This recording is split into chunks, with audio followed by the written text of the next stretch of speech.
Wayanad Pookode veterinary സർവകലാശാല ക്യാമ്പസിലെ 2ാം വർഷ veterinary science വിദ്യാർത്ഥി JS സിദ്ധാർത്ഥന്റെ മരണവുമായി ബന്ധപ്പെട്ട കേസിൽ പ്രതിയായ അഖിൽ പാലക്കാട് പോലീസ് പിടിയിൽ. നേരത്തെ തയ്യാറാക്കിയ 12 പ്രതികളുടെ പട്ടികയിൽ ഉൾപ്പെട്ട ആളാണ് അഖിൽ. സിദ്ധാർത്ഥ് നേരിട്ടത് സമാനതകളില്ലാത്ത പ്രാകൃതമായ ആൾക്കൂട്ട വിചാരണയാണെന്നാണ് പുറത്തുവരുന്ന വിവരം. വാലന്റൈൻസ് ഡേയിൽ സീനിയേഴ്സിന് ഇഷ്ടപ്പെടാത്ത രീതിയിൽ അവരോടൊപ്പം നൃത്തം ചെയ്തതാണ് പ്രകോപനത്തിന് കാരണമായതെന്നാണ് പറയുന്നത്. ഇതേ തുടർന്ന് SFIക്കാരായ സീനിയർ വിദ്യാർത്ഥികൾ പരസ്യ വിചാരണ നടത്തി മർദ്ദിക്കുകയായിരുന്നു എന്നാണ് മാതാപിതാക്കൾ പറഞ്ഞത്. വാലന്റൈൻസ് ഡേയുടെ പിറ്റേന്ന് വീട്ടിലേക്ക് തിരിച്ചെങ്കിലും എറണാകുളത്തെത്തിയപ്പോൾ വളരെ അത്യാവശ്യമാണെന്ന് പറഞ്ഞ് ഒരു സഹപാഠി കോളേജിലേക്ക് തിരിച്ചു വിളിക്കുകയായിരുന്നു അത്രേ.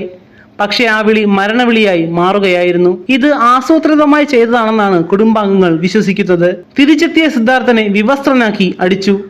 3 ദിവസം കുടിവെള്ളം പോലും നൽകാതെ പൂട്ടിയിട്ടു.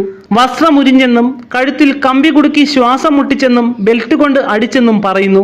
3ാം നാളാണ് മരണവാർത്ത പുറംലോകം അറിയുന്നത്.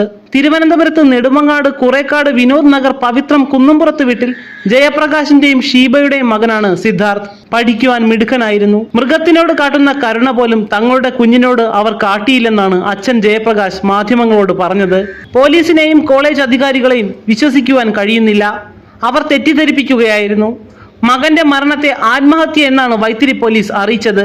മൃതദേഹത്തിൽ കഴുത്തിലും ദേഹത്തും മുറിവുകളും ചതവുകളും ഉണ്ടായിരുന്നു. മുറിവുകൾക്ക് 3 ദിവസം വരെ പഴക്കമുണ്ടെന്ന് ഡോക്ടർമാർ രേഖപ്പെടുത്തിയതോടെയാണ് മരണം കൊലപാതകമാണെന്ന് പോലീസ് അംഗീകരിച്ചത് എന്ന് ജയപ്രകാശ് പറഞ്ഞു. അപ്പോഴും കോളേജ് ഡീൻ MK നാരായണനും ഫിസിക്കൽ എഡ്യൂക്കേഷൻ അധ്യാപകൻ കാന്തനാഥും ആത്മഹത്യയാണെന്ന് ഉറപ്പിച്ചു പറഞ്ഞതായും റിപ്പോർട്ടുണ്ട്. മാതാപിതാക്കൾ നിർബന്ധിച്ച ശേഷമാണ് മൃതദേഹം കോളേജിൽ പ്രദർശിപ്പിക്കാൻ അനുമതി നൽകിയത്.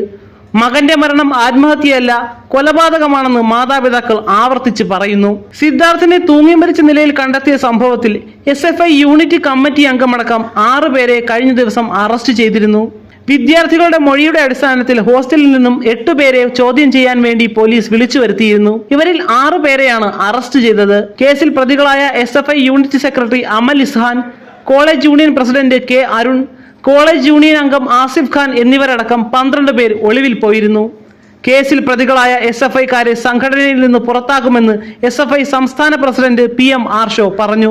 നാട്ടിൽ നടമാടുന്ന അക്രമ സംഭവങ്ങൾ യുവതലമുറയിലേക്കും പടരുകയാണെന്ന് വേണം കരുതാൻ. മദ്യവും മയക്കുമരുന്നും ക്യാമ്പസുകളിൽ സുലഭമാണ്. അക്രമങ്ങൾക്ക് രാഷ്ട്രീയ യജമാനന്മാർ സ്പോൺസർമാർ ആകുന്നു. വേണ്ടി വന്നാൽ പുറത്തുനിന്ന് പാർട്ടി ഗുണ്ടകളെ അയക്കുന്നു.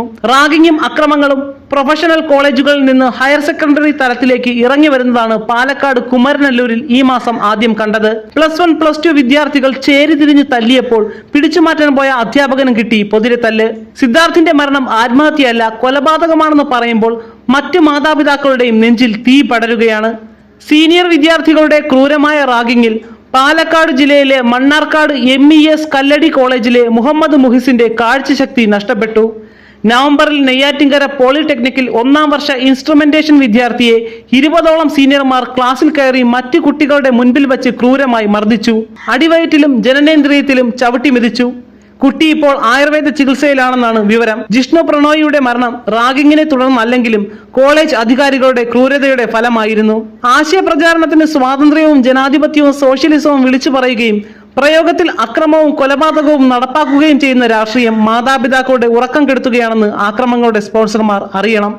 അപ്പോഴും ഒരു പിടി ചോദ്യങ്ങൾ ബാക്കി നിൽക്കുന്നു. ഹോസ്റ്റൽ മുറിയിൽ ദിവസങ്ങളോളം ഒരു കുട്ടിയെ കിരാതമായ മർദ്ദനത്തിന് വിധേയമാക്കിയത് മറ്റാരും അറിഞ്ഞില്ല എന്ന് വിശ്വസിക്കുന്നത് എങ്ങനെയാണ്? ആ ഹോസ്റ്റലിന് ഒരു വാർഡൻ ഉണ്ടാകില്ലേ?